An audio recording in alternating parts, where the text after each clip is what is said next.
परीक्षित जी पूछते हैं आखिर ये पुतना कौन थी जिसको स्वयं भगवान ने अपने हाथों से तारा है।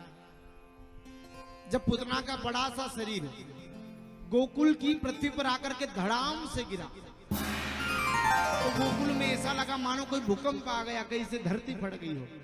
यशोदा मैया दौड़ कर के आई, लाला को देखा तो पुतना के उदर पर बैठा है महाराज लाला। यशोदा ने जाकर के लाला को नीचे उतारा और अपनी कोख से लगा लिया। सोचने लगी ना जाने कौन सी राक्षसी आ गई थी मेरे लाला को मारने के लिए। आज पुतना के शरीर से टुकड़े करे गुरुवर।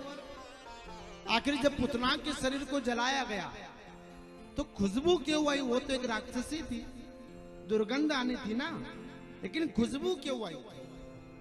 सुखदेव स्वामी कहते राजन, जिस पुतना ने भला एक बार भगवान को छू लिया हो, स्पर्श कर लिया हो, उसके शरीर में भी कैसी दुर्गंध रहेगी?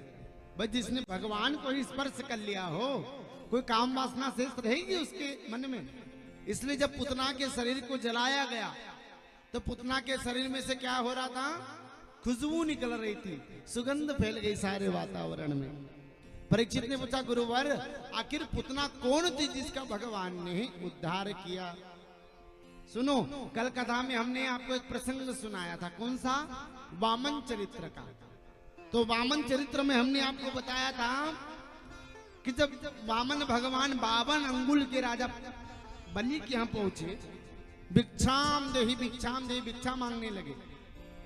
तो राजा बलि तो उस समय यज्ञशाला में था, लेकिन राजा बलि की बेटी रत्नमाला, कल बताया था हमने, सुना हो तो, राजा बलि की बेटी रत्नमाला ने आज वामन भगवान को सबसे पहले देखा। तो वामन भगवान की ओर देख करके रत्नमाला ने सोचा अरे वाह इतना सुंदर बालक, काश ऐसा बालक मेरे घर हो तो मैं भी उसको अपने स्तन से दूध का पान कराऊं। वामन भगवान ने कहा तथास्तु, हे देवी तुम्हारी इच्छा पूरी होगी। और फिर वही वामन भगवान ने जब अपना विराट स्वरूप बना लिया पिता को छलने के लिए, तो रत्नमाला ने कहा अरे ये छलिया है, यदि मुझे पहले से पता रहता कि ये छलिया है, ऐसे बालक को दूध क्या, दूध की जगह जहर दे करके मार दूं। तो भगवान ने कहा तथास्तु, जाओ तुम्हारी यह भी इच्छा पूरी होगी। वही रत्नमाला दूसरे जन्म में क्या बनी? पुतना बनी। और पुतना बन करके वही वामन भगवान क्या बने? कृष्ण बन करके आए। और कृष्ण जी ने पुतना के दोनों वचनों को पूरा किया है। इस प्रकार भगवान श्री कृष्ण ने पुतना नाम की राक्षसी का नमो नारायण कर दिया। बोले भक्त वत्सल भगवान की जय। जय जय श्री राधे, जय जय श्री राधे, जय जय श्री राधे श्याम।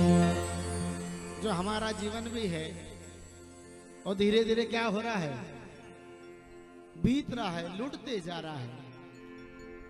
और हम भी क्या करते? जीवन भर बस रोते रहते कि नहीं? कभी पैसे के लिए, तो कभी धन के लिए, तो कभी पुत्र के लिए, तो कभी मकान के लिए, तो कभी गाड़ी के लिए। हमेशा हम भी रोते रहते हैं और रोने रोने में ही अपने जीवन को अपने गुजार लिया है।